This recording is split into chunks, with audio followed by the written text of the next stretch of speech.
Behind Kamala Harris' rise. Silicon Valley's wealthiest woman. The alliance between Kamala Harris and Laurene Powell Jobs is a genuine friendship that has thrust the press-shy billionaire philanthropist into the political spotlight. After Vice President Joe Biden swore in Kamala Harris as a United States Senator in January 2017, they posed for a customary photo in the Capitol with her family. Then she asked her future boss for a favor. Would he indulge in one more photo? "Come on, everybody," Ms. Harris said, waving in a dozen others. "My extended family is here." The first member of Ms. Harris' entourage to approach Mr. Biden just happened to be one of the richest people in the world, Laurene Powell Jobs.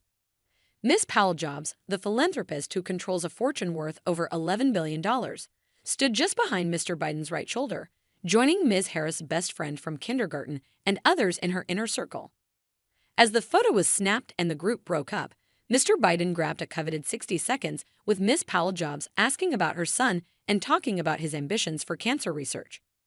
Few figures have cultivated a more consequential friendship with Ms. Harris, now the Democratic nominee for president, than Ms. Powell Jobs, who for decades was married to one of America's most famous entrepreneurs, Steve Jobs. Over the past 20 years, she has become one of Ms. Harris's most essential confidants, providing counsel and money and helping to expand Ms. Harris's public profile.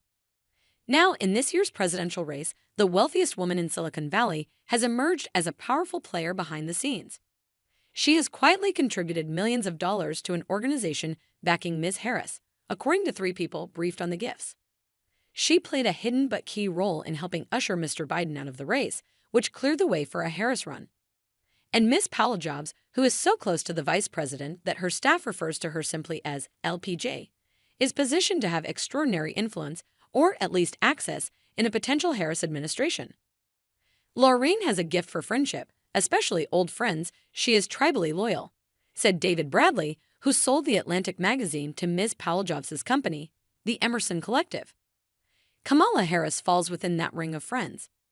Darren Walker, the president of the Ford Foundation, found himself at an intimate dinner in Washington last fall, along with Ms. Powell Jobs, Ms. Harris, and 𝗥𝗲𝗀, Ms. Harris' husband.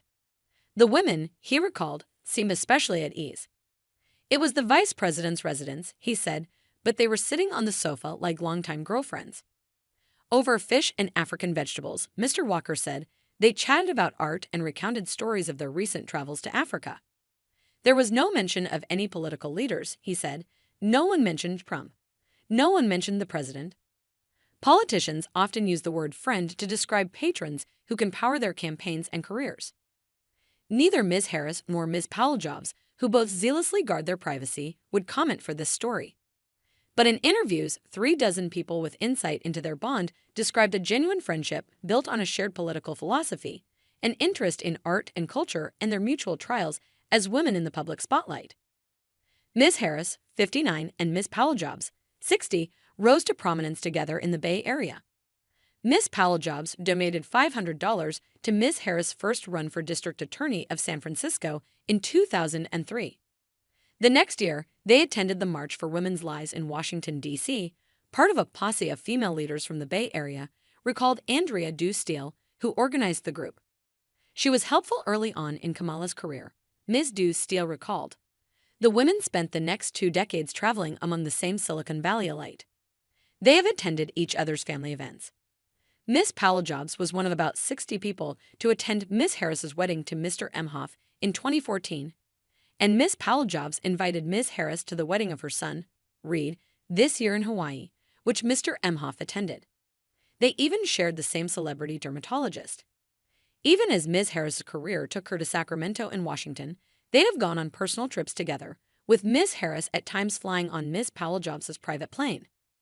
They have prioritized one-on-one meals when they found themselves in the same city. They have been spotted together at Quince, the San Francisco hotspot, and were once seen chatting with Rupert Murdoch at the high-end restaurant Nobu Malibu. Susie Tompkins-Bill, a San Francisco philanthropist who is close to both women, recalled the look on Ms. Powell Jobs' face as Ms. Harris spoke at her swearing-in as Attorney General in 2011.